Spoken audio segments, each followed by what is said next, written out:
Jamie. Wow, that was so easy. You are here. How are I'm you? here, That's awesome. and you're in my studio. We are? Oh my gosh, I never thought that would happen, especially now. Hi guys, let me introduce myself briefly and uh, we have Jimmy Wright, president of PSA, wonderful pastel artist and member of various boards. And I'm Dasha Jamison, we Red Rock Pastel Society. We doing series of live interviews. Thank you. Welcome. We have a lot of people joining us, and I have wonderful sunflowers in my background. It's your painting, and you have sunflowers behind you too. I have a sunflower and I have a poppy. I have something. I have lots of things in progress. I'm not for sure, so you can see.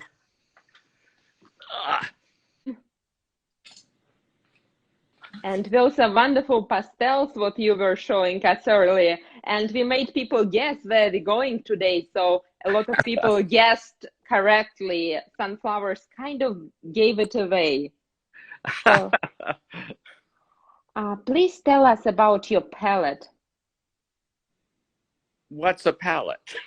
I have. No, your pastels. I have a huge selection of pastels that I have compulsively bought. And I started out with a small set of Rembrandts and worked with a very limited palette, and then kept buying, and before I knew it, I had this huge tray that you see. I can't, I've sort of lost what you're seeing. Let me turn it around. So, the first time I've done this, so I'm not good with the camera. But anyway, I have a couple of thousand pastels, I guess. I have way more than I need. And so I set them up in trays according to like a rainbow, simply light colors somewhat in the same group. And then I just go from light to dark. And I intuitively know what each brand will do on the surface that I work on or on any surface. So Dasha just put up an image of the Henri Rocher pastels. I actually have what was about 5 or 6 years ago a complete selection of the Henri Rocher. So what you're looking at, I bought. I made two major purchases. One was in 1999 in Paris, and the second one was in 2000. And Isabel's, I believe she was a great aunt, was ill, so the Henri Rocher shop was closed. But I found them for sale in an art shop very near the Beaux-Arts in the 7th district of Paris. And when I asked for Henri Rocher, which were not on display, they bought out, the clerk who spoke English brought out a very small box. And I said, no, a larger box, please. And then she brought out a slightly larger box with maybe 10 colors or 12 colors. And I said, no, you don't understand. Large. I'm a professional artist, and I'm here to seriously shop, and I want a large selection of Henri Rocher. And so she then explained that Madame Rocher was seriously ill, and that the shop was closed, and that no new Henri Rocher pastels were being made. And so she said, but I have reserved a box for a new client who has never returned for the box. And since you are here and you're serious, I will show it to you. Oh And my so, gosh, how lucky. so that's the true, the lighter box that you see on Dasha's screen, the tray that's, It's on the left, I guess. yeah, but on the right is the darker box. So it was the darker Okay. box I was shown, and it's a 2-tray box. And I have now, I mean, this is 1999. I've now forgotten how much it cost, but it was, You don't think about prices when it comes to pastels, right? They well, priceless and you need them all. all I was doing in Paris was paying for a hotel room, paying for very good food and very good wine, and I wanted very good French pastels. Uh, Um, you cannot go any better, I guess. so that was sort of the beginning of my buying almost compulsively pastels. And then I accumulated this huge palette in a practical sense. When I'm working and I select colors, I work with oil the same way. Every color I select goes into a tray so that I don't have to search for where that is and when I want to repeat using that color. And like I said, I know intuitively now how each brand will react. So I still start working with Rembrandt because they are the toughest and about the hardest pastel. And, you know, I'm a great believer in drawing. So I work very fast with, it can be a lot of weight to my arm and my hand. And I work very fast and I sketch and draw and I overdraw. And I'm working on a French watercolor paper that's absolutely smooth with no ground. And I sort of build up what might be an idea. And then I coat the entire paper with golden pastel ground, which is simply a flat medium acrylic base with Pumas. And I dilute that. I put a coat on that moves the underpainting around, but that's quite all right. I let that dry. I try to not have any brush marks, so I work with a sponge applicator. When that dries, I then start working again, and I'm working on a Pumas, a light Pumas ground. So it's a smooth watercolor paper and golden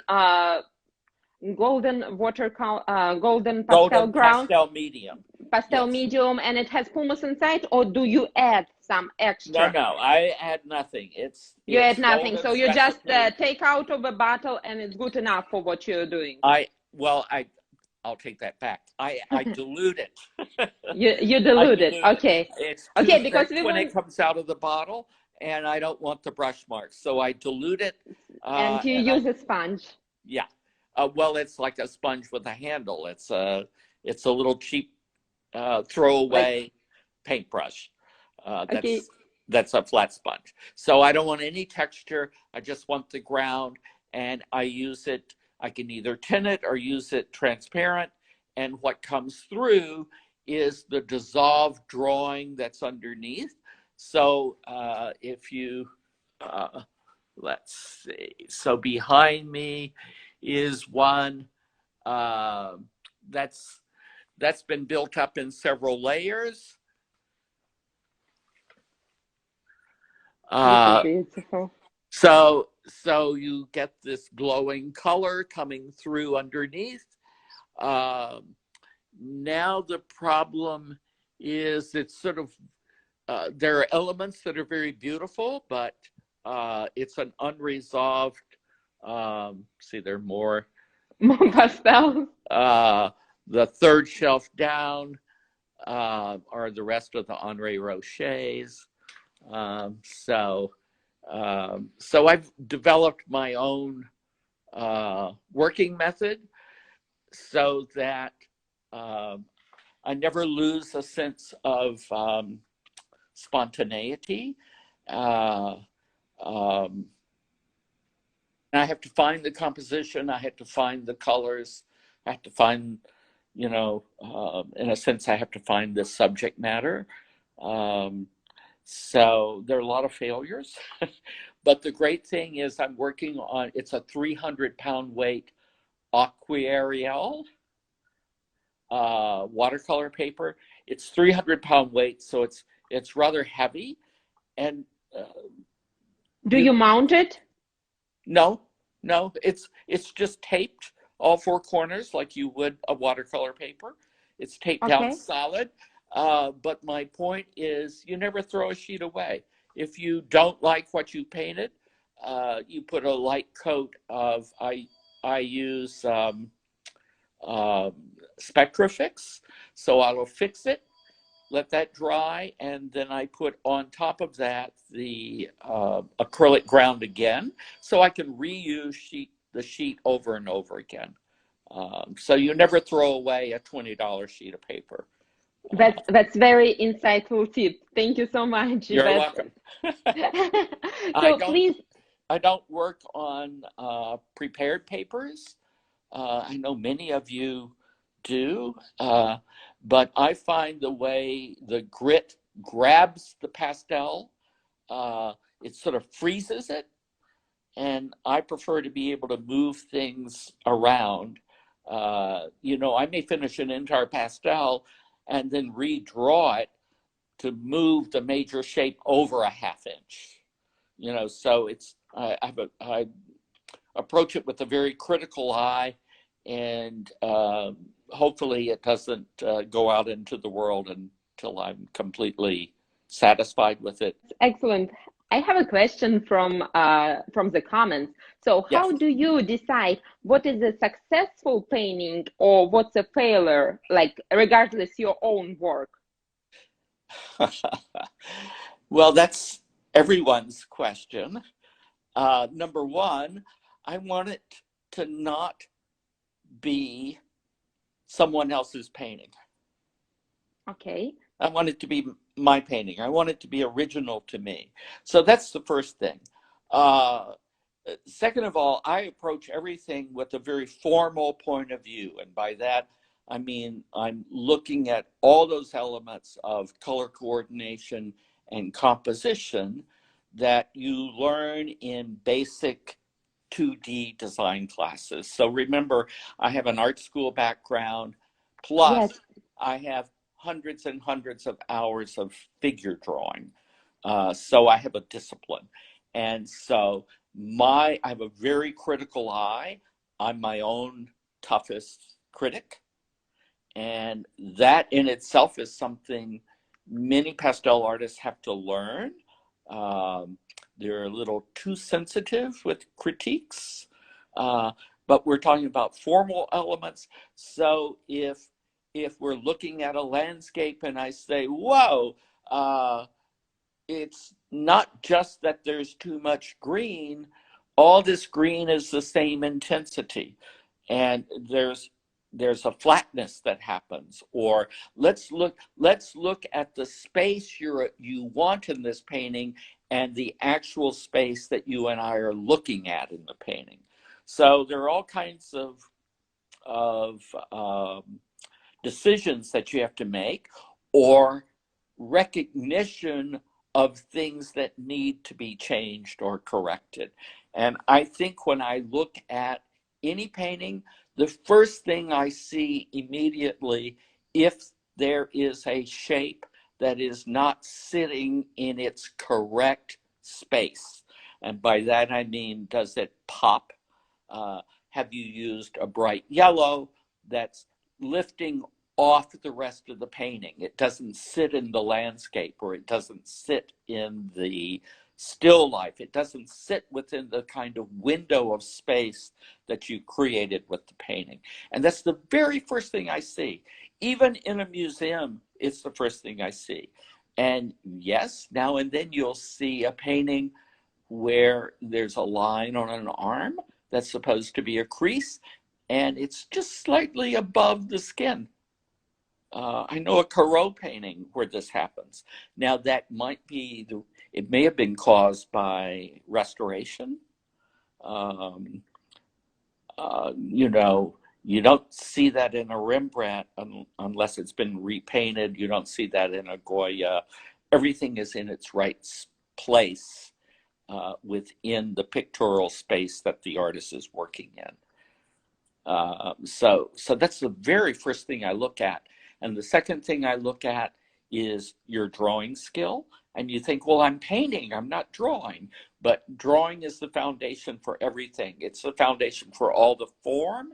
It's also the foundation whether you're drawing by rote what a tree looks like instead of drawing by observation all the changes and variety that one sees in nature. So in my studio, I always have, let's see if I can turn the camera around. Yes, we start losing you for a little bit there. So look, these are my models. And you would think, well, Jimmy, hadn't you drawn enough of these sunflowers that you know how to draw one? But my point is, nature itself is full of variety, just like if we look at three people sitting together on a bench, each one has a different physique or different physical characteristics that maybe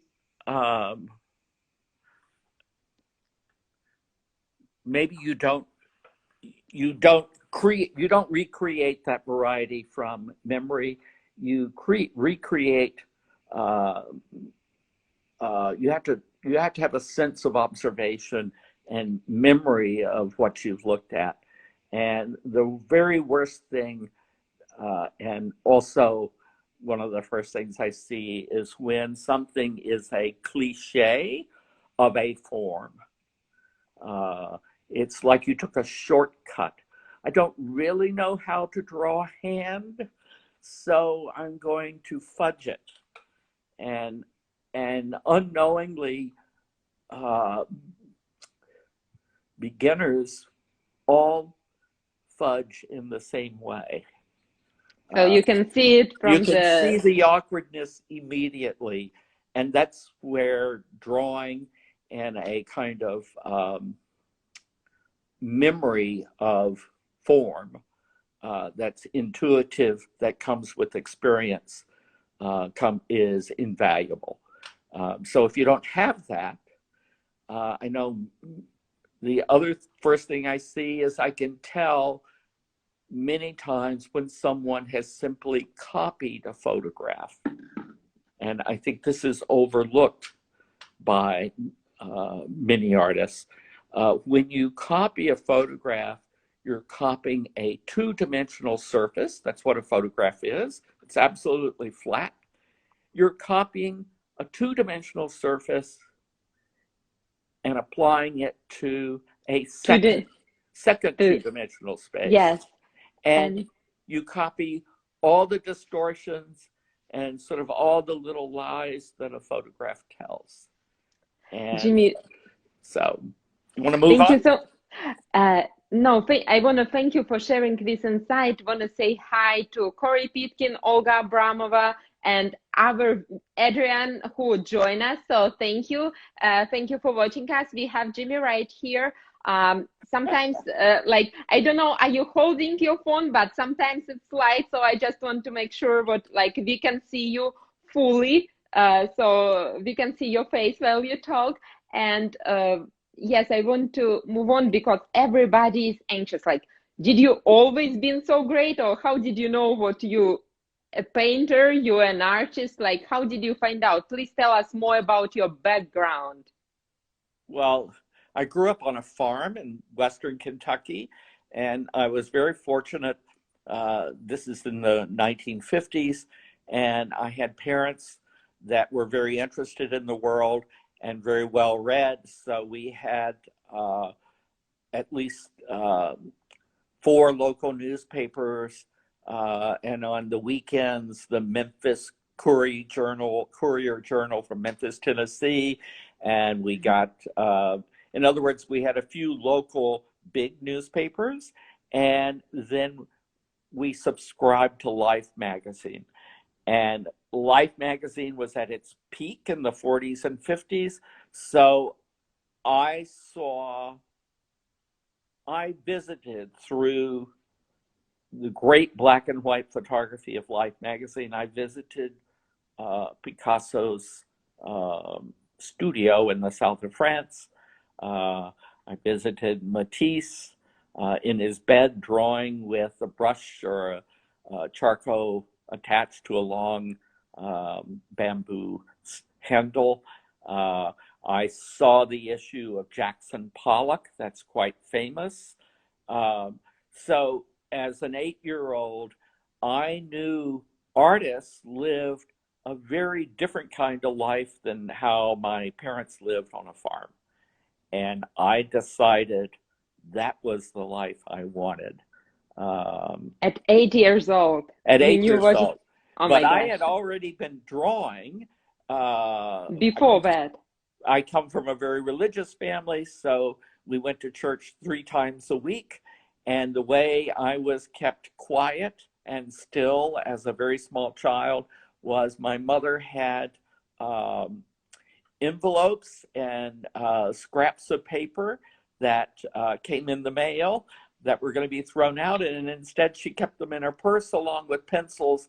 And so on the back of a song book, I had a sheet of paper and a pencil, and I literally drew through church as a very small child. And that's been my habit ever since, to draw.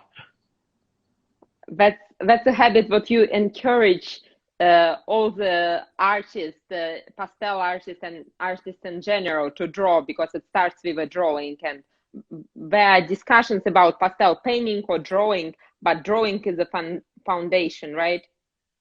Absolutely. Drawing is hard.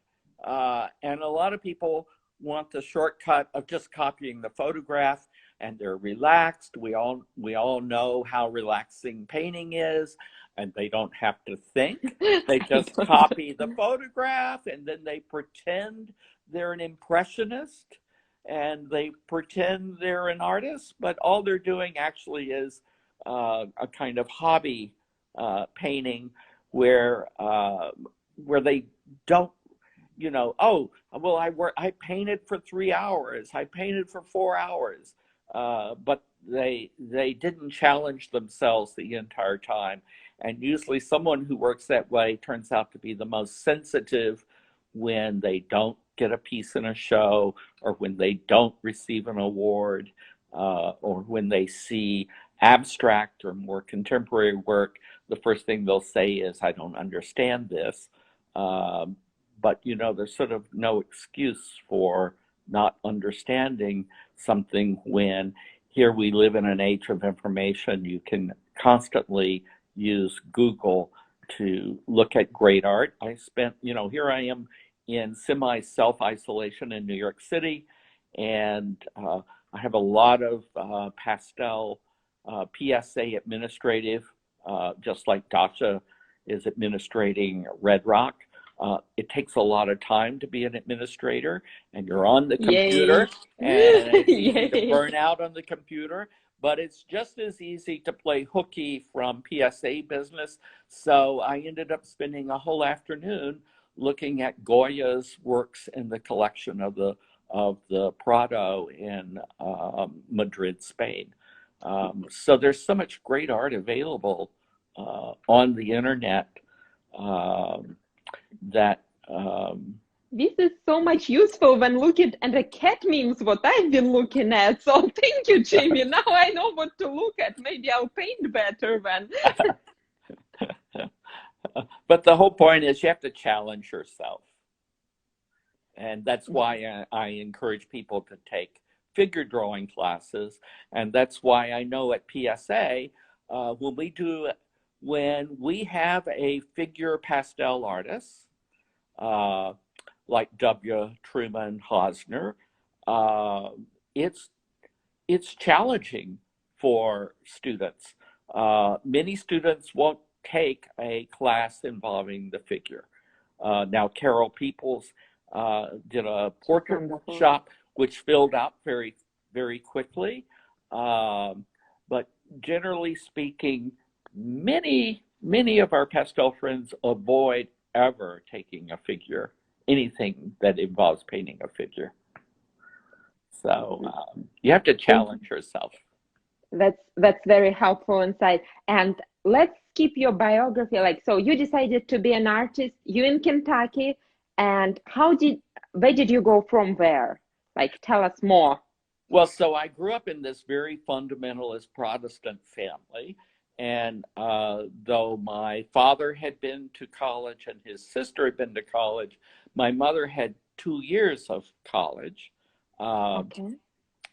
But my mother's opinion was based upon what the preacher told her, which was if you send your child to a state college or state university, they will lose their soul. So when I graduated from high school, I was, without any consultation with me, enrolled in a Bible college. And that's where I was going to be an art major, totally naive. And so I grew up with a school district that did not have an art department. And when I graduated, I applied to a high school summer school program at the state college, which was about 40 miles from my hometown, and I was accepted. I made my own portfolio. I was accepted. So I went off to the state college right after graduating for like a 2-week workshop. And it was a 2-week workshop in drawing and painting. And at the end of the workshop, I was invited to stay for the sculpture 3D workshop, which I did. And at the end of those 4 weeks, I was told, well, the chairman of the art department to speak.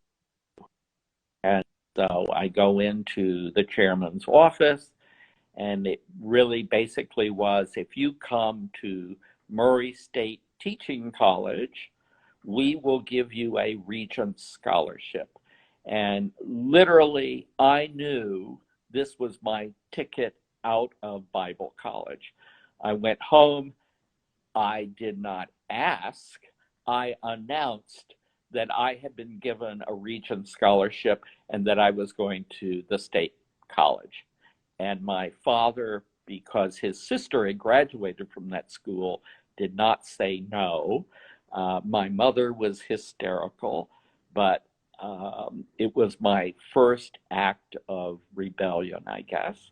So I went off to a state college for 2 years where I had the very good luck of studying with a young artist who was a sculptor who taught drawing, and he followed the curriculum of Nicolaides' book, The Natural Way to Draw, which was, Nicolaides was an instructor at the Art Students League of New York. And so I had literally 2 years of drawing from the figure at least 3 to 5 times a week. And from Western Kentucky, this same drawing instructor encouraged me to leave Kentucky and go to a real art school. And I applied to the Art Institute of Chicago. And so what should have been my junior year, I started in Chicago at the Art Institute. But, at least half my art credits didn't count, so I sort of started as a sophomore. So it took me an extra year, but that put me at the Art Institute of Chicago, and it put me into a very serious art scene, working with, with fellow art school students. And there was, essentially when I went off to the state college to be an art major, there was no looking back. I got to Chicago, there was no looking back.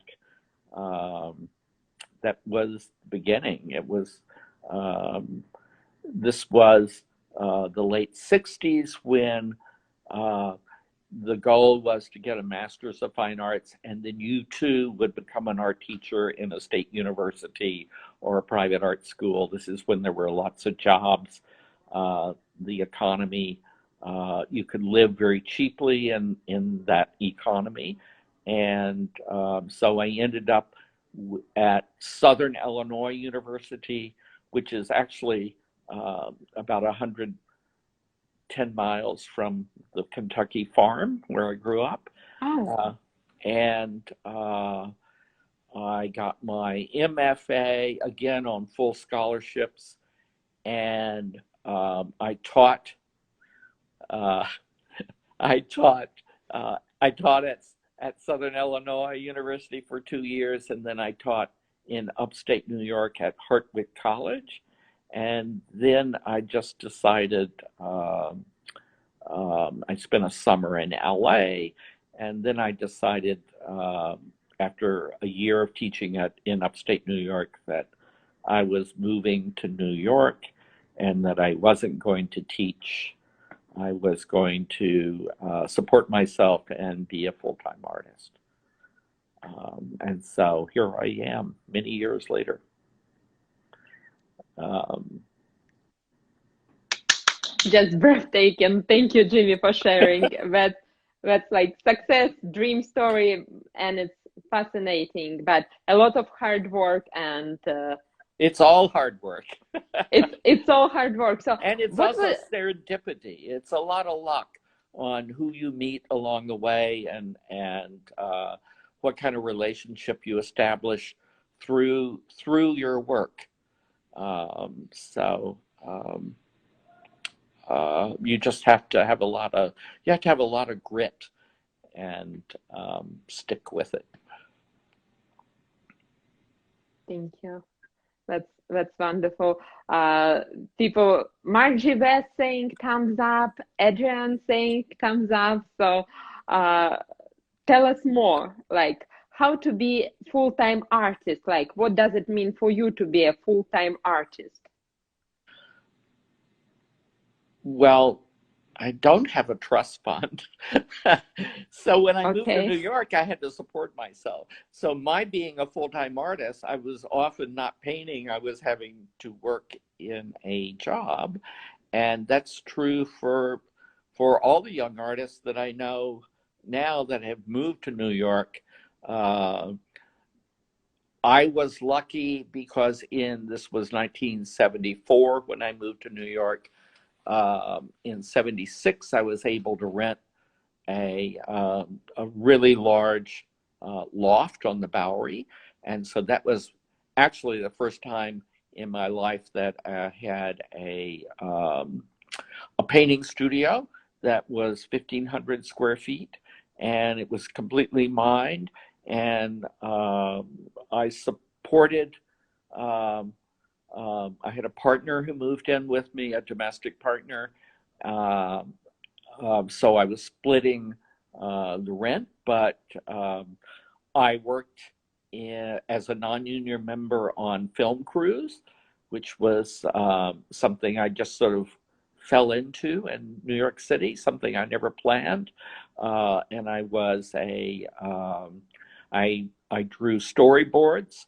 I could easily take a script for a commercial or a script for a fiction story and create a storyboard with the close-ups and the shots, etc., for the cameraman and for the director that sort of told the story.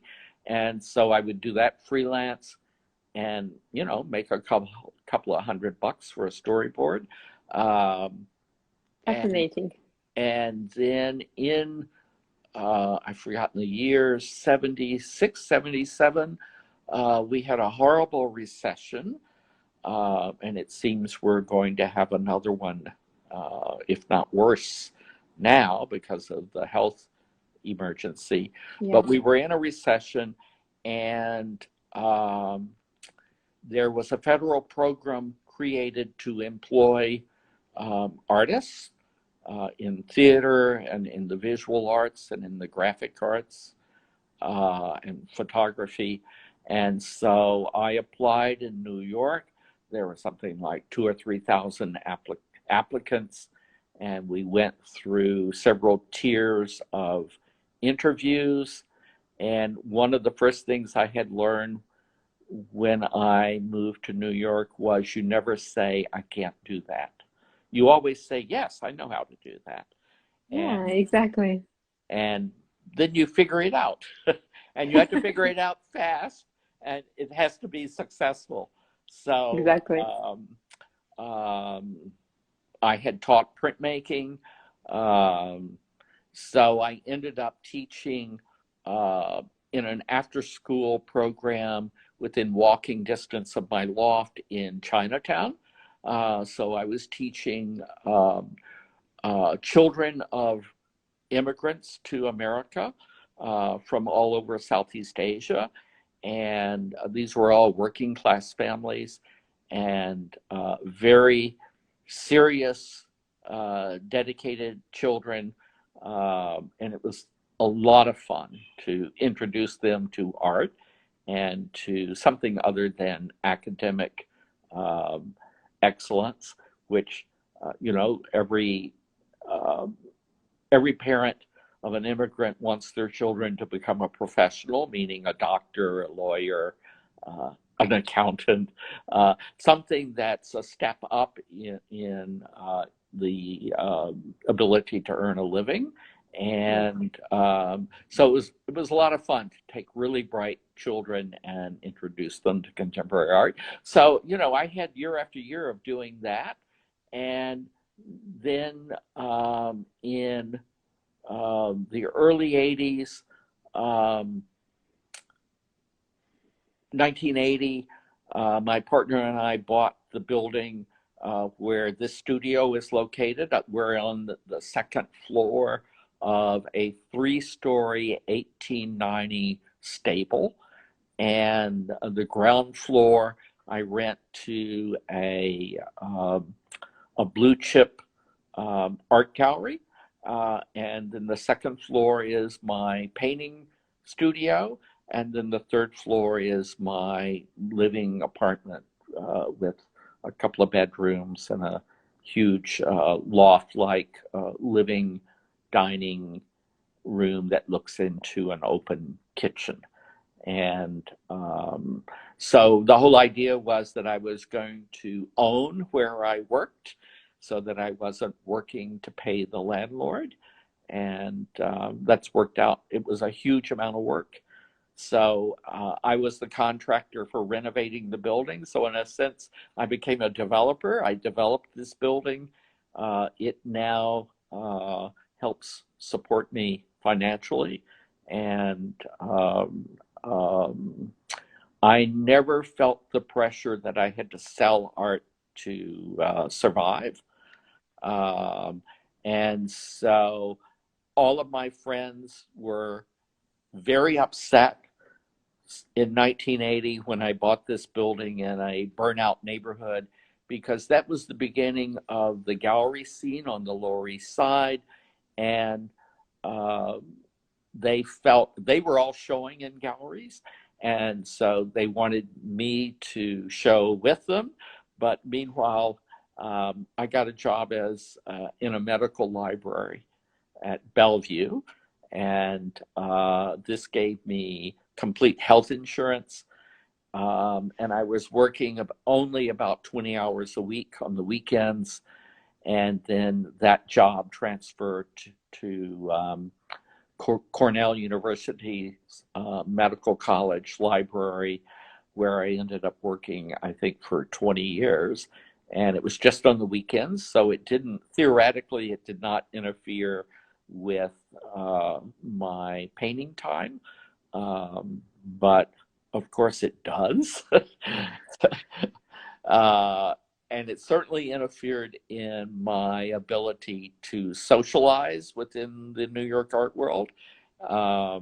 So I've always been something of a bit of outside the loop, but buffered by the fact that I didn't have to sell in order to live. So it gave me a sense Freedom. of complete freedom. Yes, absolutely. Yeah, freedom. So if you, we touched that on one of the interviews in our series of interviews at Red Rock. What I think Olga Abramova said, that there is a fine line between fine artist and art for sale. So if you don't feel that pressure, you can express yourself freely. You don't have to sell it, and you will paint if you never sell a piece ever. So then you become truly free with expressing yourself. Is it something like, am I close on that? Well, yes and no. Okay. The New York art world you tell how it is. The New York art world is very driven by commercial art galleries, and they play an immensely important role in the development of an artist's career. They place the work, and by placing the work, I mean placing it in important collections, introducing your work to influential critics, collectors, museum people, etc. And that's different from if you live outside of New York City and you live, let's just say, you live in Maine.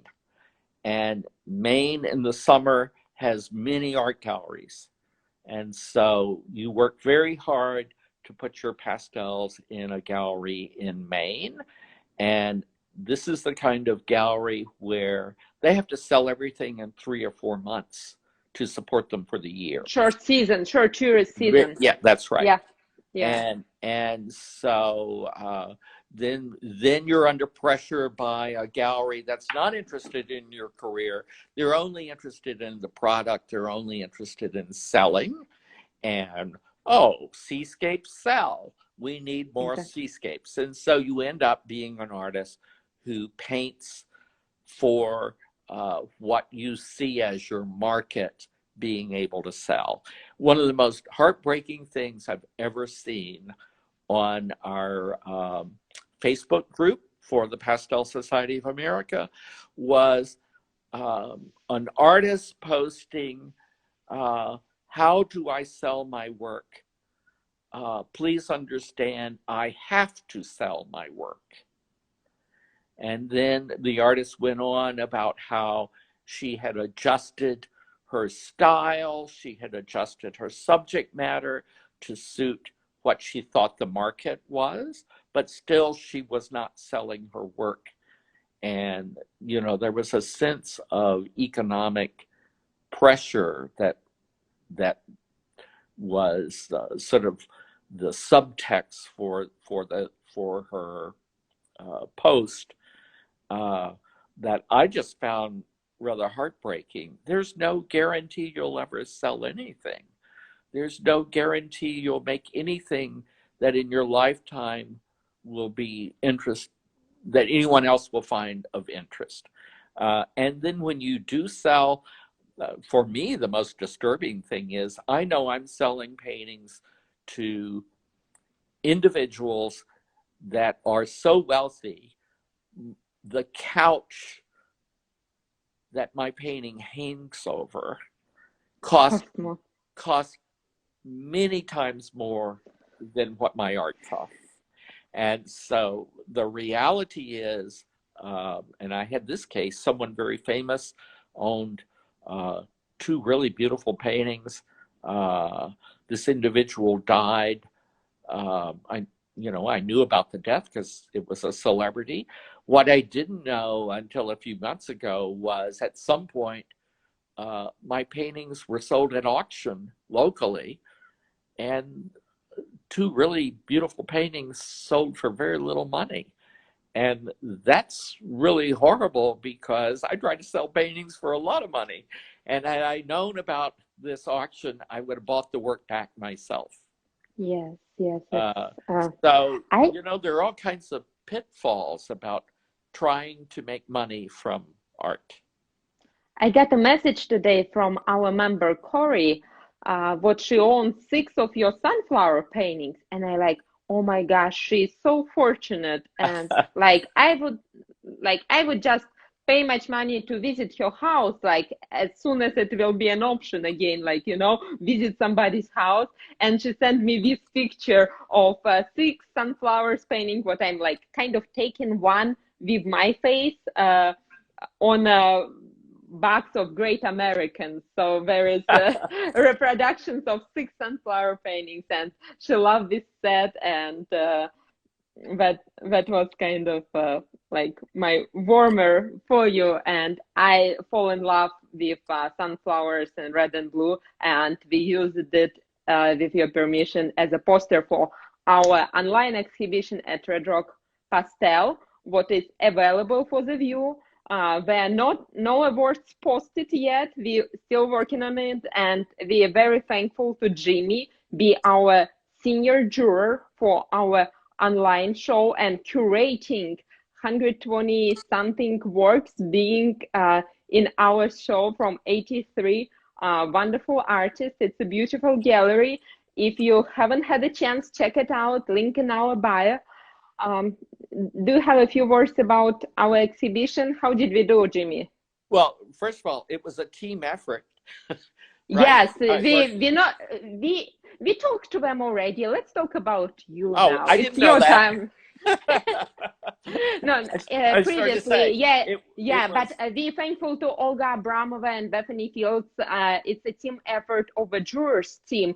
And what I say, we talked to them already. We had interviews with Olga and Bethany early in the show, and we kept Jimmy for the dessert. So yes, it's a team effort, and right now Richard and also our jurors are thinking on, like Richard is picking award winners and our jurors picking their jurors choice, and our fans also picking their choice. So you can press a heart on the top of your painting, like what you like, and person with the most hearts win. Like we'll have more prizes. well, I'm glad I don't have to pick the favorite. You do. We will get to it later. Like Olga is almost done there, so like Okay. you get the next pick. Okay. So it was a lot of fun.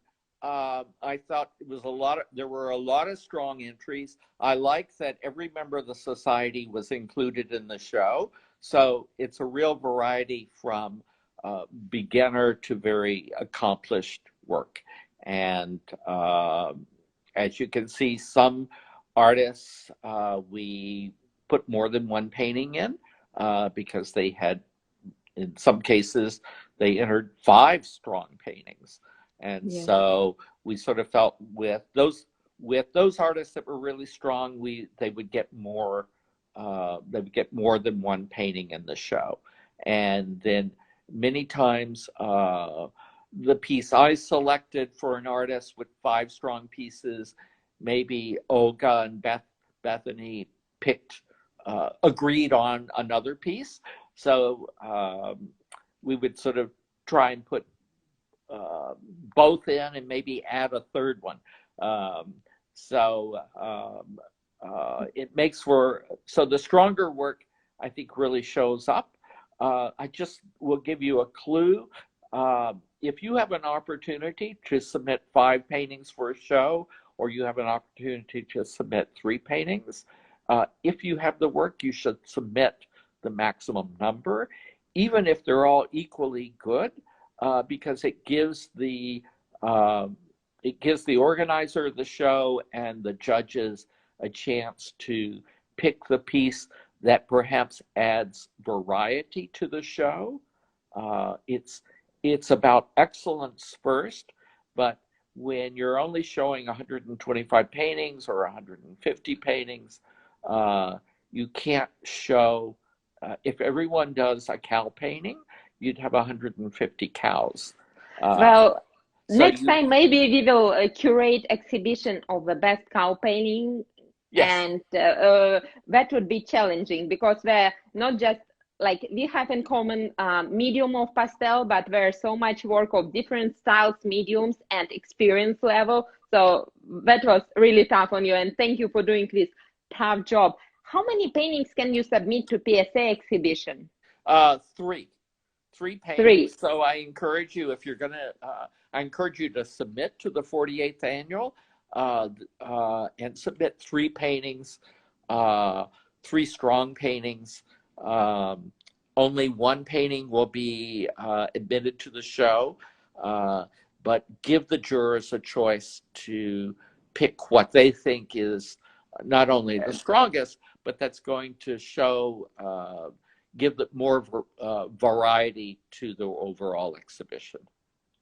Thank you, Jimmy. I have very important questions from Katya, the one who quoted your plowed field in Russian. So she's asking, how did your work end up in the Met? How did your work end up in the Met collection? Well, Metropolitan. Serendipity. I had nothing to do with it, but You painted it or you draw it? yes, but I meant how it ended up at the Met, how it was Okay. sold. So here is where context is very important. And the gallery you show in and the artist you show with are context.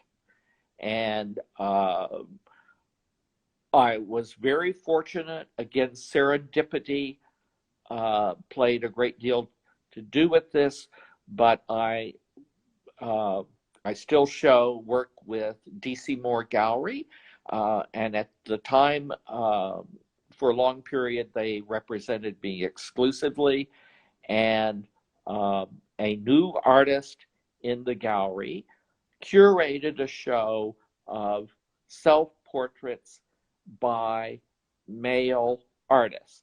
And then there was a show, different artists selected portraits by women artists. So I had two paintings in the show. One was hung in the show, one was available in the viewing room. And the lead curator for the contemporary division of the Metropolitan Museum came to see the show, spent a considerable amount of time seriously looking at the work, and without any solicitation walked up to the gallery owner and said, I want to buy Jimmy Wright's portrait for the Metropolitan. And that's how it happened. I mean, literally. So it was a gallery that was known for its quality and for its seriousness. And he was putting together a special collection of artists' self-portraits for the Metropolitan Museum of Art. He had funds to acquire those works. So, and he was the head of the contemporary department. I don't know if it went through a committee. I don't think it did. I think he had enough influence and power that he was the committee. Oh. And then the second painting, the second self-portrait, which is me with my cat Wanda, was bought by the curator of the Arkansas, if I don't know if I have the title correct, the Arkansas Center for the Arts. It's a museum in Arkansas, and it was he was in the gallery with a married couple who were very serious collectors, and they bought the pastel with making it a promised gift to the museum. And about 4 years ago, it was included in an exhibition that traveled around the United States of the Curtis family collection that's now a part of the permanent collection of this art center in Arkansas. So both pieces that were in that show were sold to museums. That's a great show to be in, I guess, and right place, serendipity. And yeah. Very, I mean, you know, that's the advantage of being in a place like New York. That's the advantage of showing in galleries that show more contemporary art and that cater to a kind of serious collector base. Thank you, Jimmy. That's so much insight. We have 3 minutes left, and I have a last question. Okay. So you look, as a juror or as an art appreciator, you look at a lot of work, different levels and stuff. But when something moves you in a painting, do you go back to your own style and implement it, or you kind of have it form and nothing can influence you already? Well, I think what influences me is the narrative we're all living. So right now we're going through this pandemic where there's a lot of anxiety, there's a lot of tragedy, there's a huge challenge before us, and that will probably have a greater influence on the content of my work. So it's content that gets influenced, not so much style. I'm old enough that I sort of now have a visual language that I use, just like a novelist would use. So I'm not looking, my style is not something that's necessarily influenced by what I'm looking at. I'm more interested in the content of the work. Thank you so much, Ginny. That was a great interview, so much insight, and recording of that will be available for 24 hours on our Instagram and later on our Instagram TV. Thank you for agreeing to do that, and we have 1 minute to say bye to everybody. Thank you, all our team members, for watching, all the members, everybody who joined us. Thank you for joining us. Yeah, thank you for joining us. Please stay healthy, stay safe. Practice social isolation, social distancing, wear your mask, wash your hands when you've been out. So, and for 20 or more seconds. And yes. Enter PSA show, and also June 13th is the deadline, so you have a few weeks left. I hope you'll enter your very best work. We are going to give away up to $40,000 in awards. Oh my gosh, we are looking up to, and in the meantime, take a look at Red Rock Online exhibition, what we curated for you carefully, and we're all in anticipation of the awards. Thank you, Jimmy. 27 seconds. Thumbs up from my apps. Thumbs up from PSA. Thank you, guys. Thank you, everyone. Thank you for watching. Bye-bye. Great interview. Bye-bye.